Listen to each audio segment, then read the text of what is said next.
గదిలోకి పనికిరాని అమ్మ వంటగదిలో చాకరీ చేయడానికి కావాలా? స్త్రీ లేనిదే స్త్రీ లేదు. తన భార్యను అవహేళన చేసి అశ్రద్ధ చేశాడు గనకే ఈ మణికంఠ స్వామి పుట్టాడు. మళ్ళీ ఇంటికి ఒక మణికంఠ స్వామిని పుట్టించక్కర్లేదు. స్త్రీకి ప్రథమ తాంబూలం ఇవ్వండి అయ్యప్ప స్వామి దీక్షలో. అమ్మ అయితే దీపం పెట్టాలి, చెల్లి అయితే నీకు హారతి ఇవ్వాలి, భార్య అయితే నీకు సేవ చేసి తరించాలి. నువ్వు మాల వేసుకోవడానికి గడ్డం పెంచావు, మాల వేశావు, గుడ్డలు మార్చావు, శరీరం పెంచావు, ముఖాన ఇంతకుముందు లేని బొట్టు పెట్టావు, టోటల్ గా నీ ఆకారం మారిపోయింది.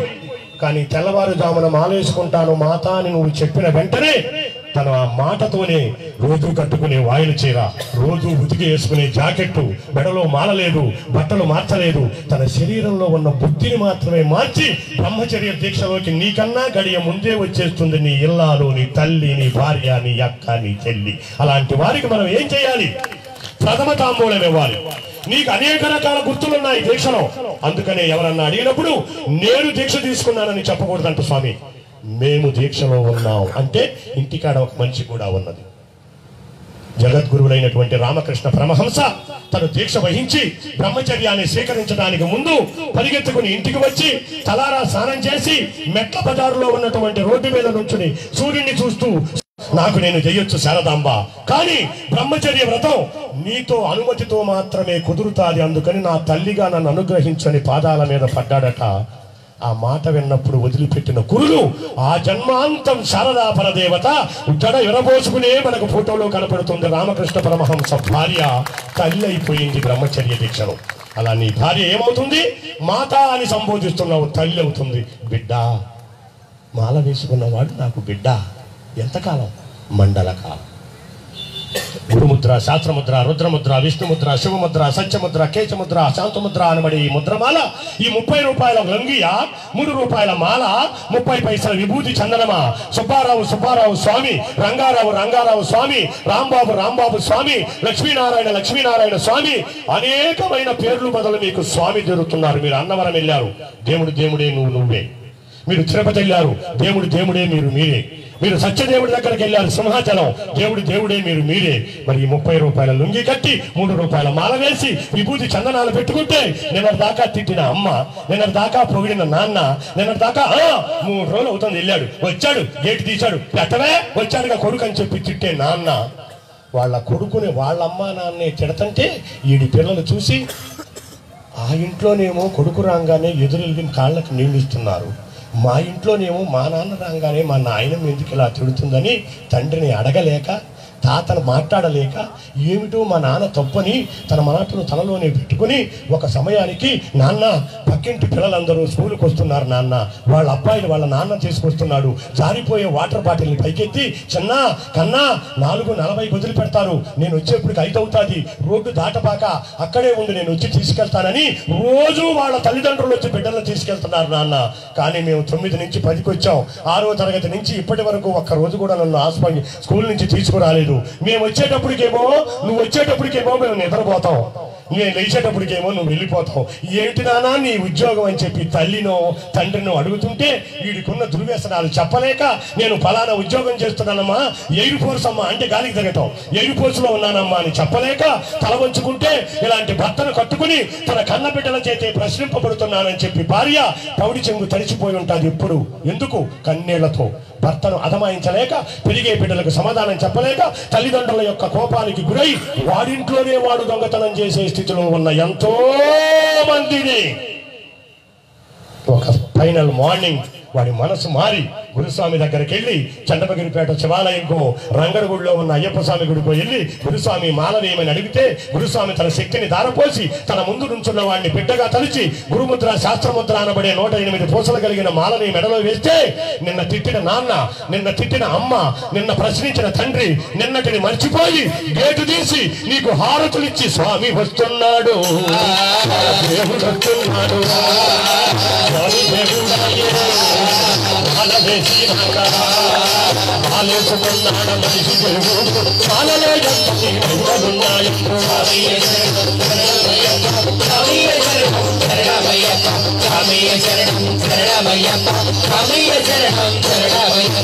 నిన్నటి వరకు నీ జీవితం వేరు, నీ మాట వేరు, నీ పలుకు వేరు, నీ తిండి వేరు, నీ నడక వేరు.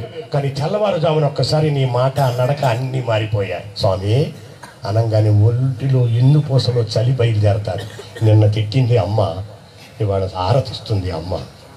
40 రోజులు నిన్ను దేవుణ్ణి చేసింది, 41 రోజు ఇరుముడి కట్టింది, 42 రోజు బస్ ఎక్కించింది, 49 రోజు తిరిగి ఇంటికి వచ్చారు. కర్మజాలకు ఆదివారం వస్తే ఆదివారం సాయంత్రం మాయమవుతున్నావు, మంగళవారం దాకా మళ్ళీ కనపట్టలేదు. అమ్మ అబ్బాయి ఇంటికి వచ్చాడు కదా అంటే వచ్చాడు పెన్నాం, ఆదివారంగా వాళ్ళంతా ఫోన్ చేశాడు, హలో కమింగ్ సార్ అన్నాడు. 40 రోజులు నీ మెడలో పాము లాంటి మాలతో నువ్వు దేవుడు అయ్యావు. 49వ రోజు పాకుడు మెట్ల మీద జారి పడినట్టు మళ్ళీ వెళ్ళి ఆ కొట్టుకాడికి వెళ్ళి పడిపోయేవరే.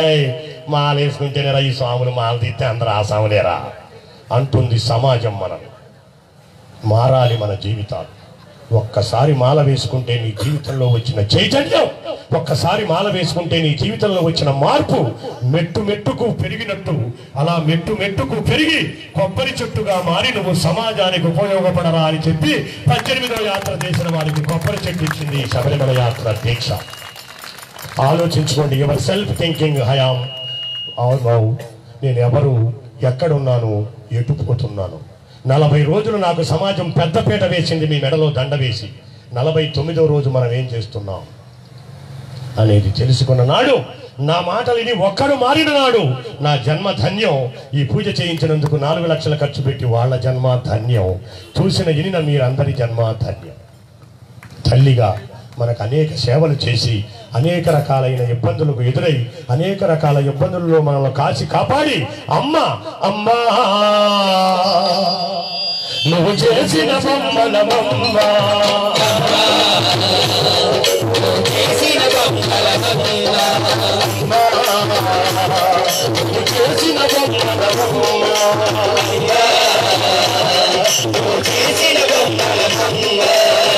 నాడు నీవు చిన్నారమ్మ,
రాజైనా తల్లికి పెట్టే అమ్మా అని నువ్వు పలికినప్పుడు ఆ గర్భంలో ఉన్నటువంటి కథలక కనిపెట్టు, నువ్వు కూడా తండ్రి అయినాడు తెలుస్తుంది. ఒక ఆయన భుజాల మీద ఎక్కి తిరుపతి వెళ్ళాడట. తిరుపతిలో దర్శనం చేసుకుని ధ్వజస్తంభం కాడ మొక్కటానికి వచ్చాడట. అప్పుడు పక్కన ఉన్న ఆయన అడిగాడట, ఏరా పిల్లోడా దేవుని బాగా చూశావా అని. చూశాను కానీ తాతయ్య, దేవుడు దర్శనమైన తర్వాత కానీ నాకు తెలియలేదు, నేను ఇప్పటి వరకు ఇంకొక అంటే నేను చాలాసార్లు చూశాను. మొదటిసారి కొడుకు వచ్చాడు కనుక వాడికి కనపడదని తన దర్శనాన్ని మానుకుని ఆ కొడుకుని భుజాలెక్కించుకున్న తండ్రులు ఎంతమంది ఉన్నారు ఈ సభలో. తండ్రులకు సలాం. అప్పుడు అనిపించింది వాడికి, ఎప్పుడు తాతయ్య దేవుణ్ణి అయితే చూశాను కానీ బయటకు వచ్చినా కానీ తెలియలేదు, ఇప్పటి వరకు నేనున్నది ఒక దేవుడి భుజాల మీదేనని. అది తండ్రిగా మనకిచ్చిన అర్హత. మీరందరూ తండ్రులయ్యారు, ఇప్పుడు తెలుస్తుంది మీకు అర్హత. కడుపు నిండా ఆకలుండి జేబు నిండా డబ్బుండి, కడుపు నిండా ఆకలుండి జేబు నిండా డబ్బుండి తినటానికి పదార్థాలు అందుబాటులో ఉన్నా కూడా నేను ఈ పూట ఇడ్లీ తినటం మానుకుంటే దొరికే 14 రూపాయలు రేపు నా బిడ్డ పెళ్లి నాటికి చక్కని పూల పంట కొనటానికి వస్తాయని చెప్పి దాచుకుని ఆ పూటకి ఆకలిని నీళ్లతో చంపుకునేవాడు రా తండ్రి అంటే. అలాంటి తండ్రి ఆశలకు ఎంతమంది బిడ్డలు గండి కొడుతున్నారు, ఎంతమంది బిడ్డలు తండ్రి మాట వింటున్నారు, ఎంతమంది బిడ్డలు తండ్రి యొక్క ఆలనా పాలనలో బతుకుతున్నారు ఆలోచించండి. ఊరికొక రామ మందిరం, సందుకొక సాయిబాబా గుడి, ఊరికొక రామ మందిరం, ప్రతి సెంటర్లోనూ ఒక దుర్గాదేవి ఆలయం, వినాయకుడి ఆలయం. ఇవి చూసుకుని మనం తొడలుగొట్టుకోవాలా? ఊరు బయట పిల్లలు వదిలేసిన పెద్దల కొరకు ఏర్పాటు చేసిన ఓల్డేజ్ హోములను చూసుకొని మనం సిగ్గుపడాలా తెలియని స్థితిలో ఉంది ఈరోజు హిందూ ధర్మం. మేమొస్తున్నామని మన ధర్మాన్ని పలచన చేయడానికి, మన ధర్మాన్ని విడదీయటానికి మన మధ్యకు దూరి వారు అందరూ వచ్చేసి మా మతం గొప్పది, మా దగ్గరకు రండి అని బొట్టు తీస్తున్నారు, తీస్తున్నారు.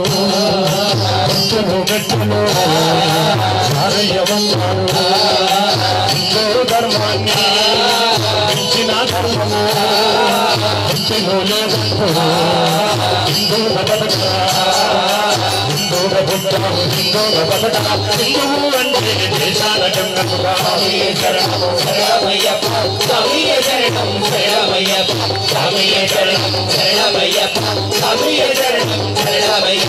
ఎక్కడో కేరళ రాష్ట్రంలో 4000 సంవత్సరాల నాడు ఆర్యాంబ శివగురువులు అనే ఒక పేద బ్రాహ్మణుల ఇంట పుట్టి కేవలం 32 సంవత్సరాలు బతికి నేను 32 ఏళ్లే బతుకుతానని ముందుగానే తెలుసుకుని బ్రహ్మరహస్యాన్ని 8వ సంవత్సరంలో బ్రహ్మరంగా సన్యసించి తన 32 సంవత్సరాల్లో 3 సార్లు ప్రాణగండాన్ని దాటి 32వ సంవత్సరం పూర్తవుతుంది. తెల్లారితే 33 వస్తుందనగా అందరూ చూస్తుండగా కేదారనాథ్ మంచు పర్వతాల్లో అలా సంగమం చెంది కనపడకుండా మాయమైపోయి హిందూ ధర్మాన్ని రక్షించడానికి తన బ్రహ్మచర్యాన్ని స్వీకరించి అక్కడ శృంగేరి శంకర మఠంలో శారదాపీఠాన్ని మొదటి స్థానంగా, గుజరాత్లో ఉన్న ద్వారకలో ద్వారకాపీఠాన్ని 2వ స్థానంగా, బద్రీనారాయణ క్షేత్రంలో ఉన్న బద్రీనాథ స్వామిని 3వ స్థానంగా, మీ ఎన్నెముకలో వెనుకలే ఉన్నటువంటి పూరి జగన్నాథ స్వామిని 4వ స్థానంగా పెట్టి 4 పీఠాలు పెట్టి ఈ 4 పీఠాల మధ్యన ఉన్నది ఈ ప్రాంత దేశంలో, ఈ బ్రహ్మ ప్రాంతార్థంలో ఈ భారతదేశానికి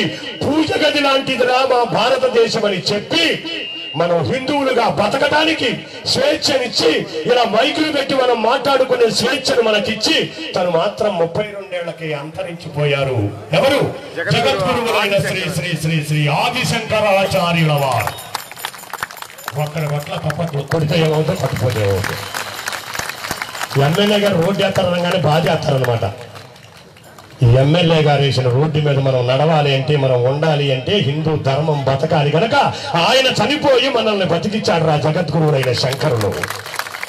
ఎంతమందికి తెలుసు జగద్గురువుల శంకరుల గురించి చెప్పండి. మా మనవడు అడుగుతాడు, తాతయ్య ఎందుకు తాతయ్య రోజుకొకసారన్నా శంకరు ఆ తాతయ్య గారి ఫోటోలోకి వెళ్ళి మా తలకాయ ఇట్ట పెట్టుకుని బాధపడతావు అంటే, నీ మనసులో ఉన్నది నాకు చెప్పుకో, నీ బాధను నేను తీరుస్తాను రా, హిందువుగా పుట్టావు, నాకు బంధువై బతకరా అని చెప్పాడు శంకరులు. మనం హిందూ అనేవాడు ఇంట్లో ఉండవలసినవి నాకు తెలిసి 2వ ఫోటోలు మిత్రులారా. ఒకటి మీ కన్న తల్లిదండ్రులది, 2వది జగద్గురువులైన శంకరులది ముఖద్వారం మీద పెట్టుకోవాలి. ఎంతమంది ఇంట్లో ఉన్నదో మీరే ఆలోచించుకోండి గుండె మీద చెయ్యవేసి. బాహుబలి తీసిన వాడినో దాంట్లో నటించిన వాడినో నీ మోటార్ సైకిల్ మీద పెట్టుకుంటావా? ఆడా నీకు హీరో మీ నాన్న కాదా? 40,000 అప్పున్నా ఇంకొక 40,000 అప్పు చేసి 10వ తరగతికి వస్తున్నాడు, పిల్లోడు చదువుకుంటానికి లేట్ అయిపోతుంది, సైకిల్ తొక్కలేకపోతున్నాడు అని తన జీవితాన్ని తన తాకట్టు దగ్గర 40,000 అప్పు తెచ్చి నీకు మోటార్ సైకిల్ కొనిచ్చి మోటార్ సైకిల్ మీద నువ్వు వెళుతుంటే వెనక నుండి తలుపు చాటు నుంచి చూసి ఆ అప్పు యొక్క నీ తండ్రి కదా నీకు హీరో తండ్రి ఫోటో ఉండాలా? పవన్ కళ్యాణ్ ఫోటోనా లేదా ఇంకొక సినిమా యాక్టర్ ఫోటో ఉండాలా? ఎవరు నీకు హీరో? ఆ హీరో ఈ హీరో కలిసేమో కృష్ణావరాయిలో పార్టీలు చేసుకుంటారు. ఈడి పెళ్ళాం పుట్టినరోజు కాడు వడ్రాలు వేస్తాడు, ఆడి పెళ్ళాం పుట్టినరోజుకి వీడు రబ్బర్ నెక్లెస్ ఇస్తాడు. వాళ్ళు బాగా ఉంటారు, నువ్వు అటు నుంచి వెళ్ళు నేను ఇటు నుంచి వస్తానంటారు, వీళ్ళు మాత్రం కొట్టుకు చేస్తా ఉంటారు. మన జీవితాలకు హీరోలు సినిమా హీరోలు కాదు మిత్రులారా. మీ తల్లి మీ తండ్రి నిన్ను మొట్టమొదటిసారి శబరిమల యాత్ర చేయించిన గురువు నీ జీవితానికి హీరో. ధర్మం సన్నగిల్లిపోతుంది. ఆవేదనతో చెప్తున్నాను, అర్థం చేసుకోండి. వస్తున్నారు పరాయి మతం వాళ్ళు వస్తున్నారు, మన మధ్యకు చొచ్చుకు వస్తున్నారు. మీ గుడికి వెళ్తే కొబ్బరికాయ కొట్టాలి 10, కానికెయ్యాలి 10, పూజారికి ఇవ్వాలి 10, 3 పదులు 30, 3 సార్లు వెళ్తే 100. ఎన్నిసార్లు నేస్తావు? 100. అదే ఆదివారం నాడు మా గుడికి మాంసం వేసి భోజనం పెడతాం, అనేక రకాలు ఇస్తాం. కానీ ఒకటి మాత్రం చేయాలి. ఏం చేయాలి? బొట్టు తీసేయాలి, వదిలేయాలి. మాకు అద్దాలతో మనలో మనకు పెడుతున్నారు. అవును కదా?